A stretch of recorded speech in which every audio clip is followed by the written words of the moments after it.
Hey everybody, Matt Mullen with Apollo Acres here. Today I want to tell you a little bit about our American Guinea Hogs. So we've been wanting this breed ever since we bought the property, and we finally got around to it. So I'm super excited to tell you about them and show them off a little bit. So the American Guinea Hog is a small heritage breed developed in the South in the 1700s. In the 1990s, they almost went extinct, largely due to being replaced by larger commercial breeds. But they've made a resurgence since then for a few characteristics. They are excellent foragers, they have a very good temperament, and they produce excellent quality meat and fat. So now let's get into a little bit about what you might need if you're interested in raising hogs, specifically this breed. So as you can see, we've got our portable electric fencing here. Just a single wire, probably about 6 to 9 inches off the ground. And this keeps the pigs in. They don't ever get out of here. It's a great psychological barrier, and they're smart animals, so this works great. I would highly recommend this, and it's easy, obviously easy to get in and out of, easier than the 3 or 4 wire you'd have for sheep. So this has been awesome. The other thing you'll need is you'll definitely need some water, and this is something that you have to be very careful of with pigs. Pigs love water. They can make a big mess with water, dig out wallows, and just make a big mess. So what we found that works for us so far is we get these 55-gallon plastic drums filled up with water, and then we've got these metal nipple things here on the bottom that they can drink out of, and that helps control their access to water a good bit. Now, they are smart animals, so they've learned they can put their mouth on that and just let the water flow out of the barrel into the dirt and mud where they can wallow and make a mess. So we've actually found putting a little piece of that corrugated metal roofing under the barrel where the water nipple is helps a lot. And I'll show you in a little bit like some of the damage that they can do. And that is one of the biggest criticisms people often have with raising pigs, is that they're destructive. The only time I've seen that with these pigs so far is when we've messed up the water situation. So like if you try to have just like a water trough like you might have for like sheep or cows or something, the pigs will either try to destroy it, they will try to climb in it to roll around in it, or they will tip it over. And they are very strong animals. You'd be surprised at what they're capable of. And if you have a hose laying around, they will chew through the hose so that they can make their mess. So that's one of the biggest things you'll have to consider, is just water control. After that, they'll need at least shade, maybe not a structure, but at least shade. So right now we've got our pigs are mostly staying in the woods, and pigs are mostly woodland creatures anyway, so this just kind of made sense to me. We also have a lot of oak trees, hickory trees, walnut trees, so they can eat all the acorns and nuts and the grass when it was here. They can eat all that stuff. Now the other thing, of course, is they have to have food. So we do give them a grain ration. Well, I don't know if it's necessarily a grain ration, because actually we use a peanut-based ration. I don't know if peanuts are grains. But we do give them a feed ration that we source locally. And it's just a few pounds that I sling out here in a bucket that they eat. But everything else, they're getting a large portion of their diet just grazing the grass and eating the nuts that fall, eating bugs and grubs, mice, rats, snakes, pretty much anything they can catch, they will eat. And I think it's that very diet that gives their meat such an excellent quality. Whereas like a lot of your grocery store type meat is probably coming from a commercial breed and raising a confined animal feeding operation. And they're going to be eating nothing but grain. Now grain's okay for pigs. Pigs are omnivores. They're not ruminants, so that they can eat grain, unlike our sheep, where we would never feed them grain.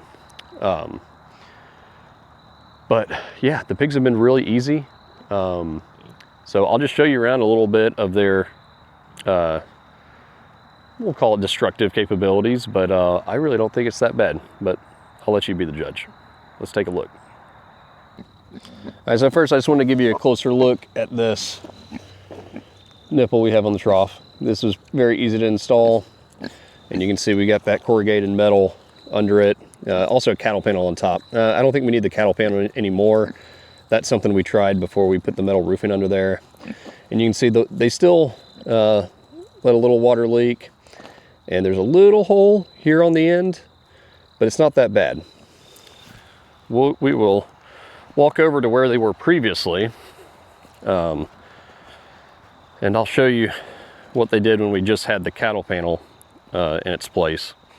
It's not awful, but it's significant. So here we go. So we had that water trough right over here, or the water trough, sorry, my water barrel, and the nipple sticking out kind of right over where this hole was.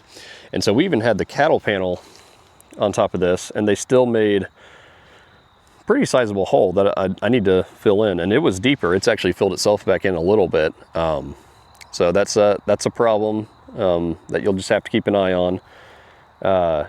And without that cattle panel, the holes were even bigger.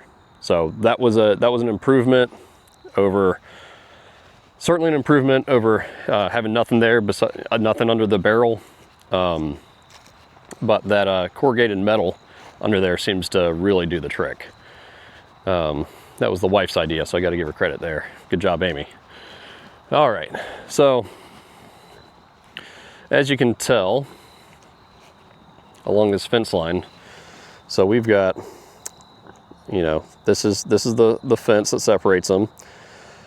This is our grass. This is where the pigs are, and this used to look like this. Now, this is largely my fault. They've been in this area a little too long, just because we were a little short on fencing supplies. So I'll be moving them here soon. But even though they've eaten a lot of this grass and torn it up a bit, you know, you don't see any like big holes in the ground or anything. So I don't know. I just don't think it's that bad. And if you walk around and look under these trees, you notice there's not any acorns laying there right under this oak tree. So they're foraging. Now I'll show you what it looks like on the woods side of things. And again, I've just got my fence going up and down here, and some places it's super low. They could probably walk right over it, but they just don't test this, or they don't try to go across this electric fence at all. So you can see a little bit here where they've disturbed the ground some, and this is just what pigs do. They use that nose of theirs as a shovel or a little bulldozer and push the top layer of soil away to help them find nuts and acorns and grubs and all sorts of stuff. So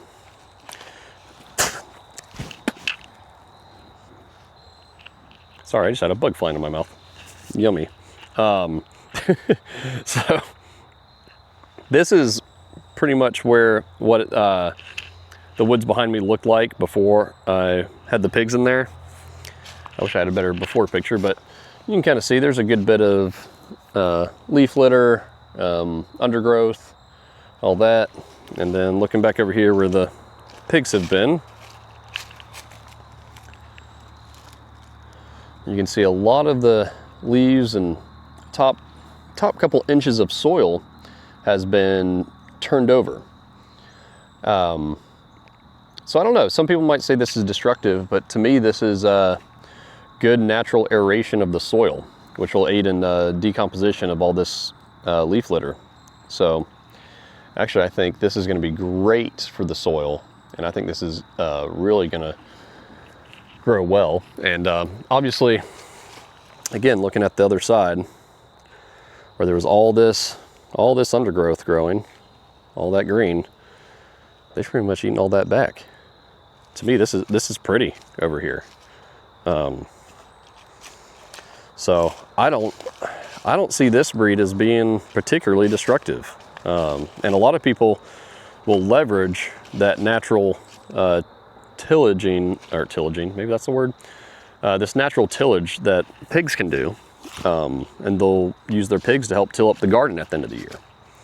So it's good to be thinking of like creative ways to utilize the animals, let animals do some of this work for you. It'll make your life easier, simpler, and hopefully free up some resources. But yeah, so far the pigs have been great.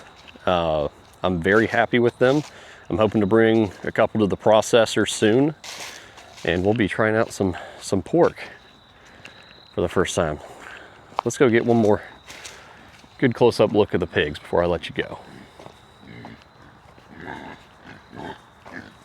Sweet! Hey girls. Hello. Oh, don't get zapped. Yeah.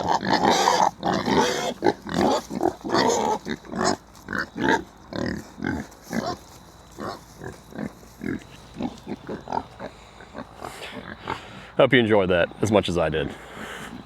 Thank you so much for watching. Y'all have a good one.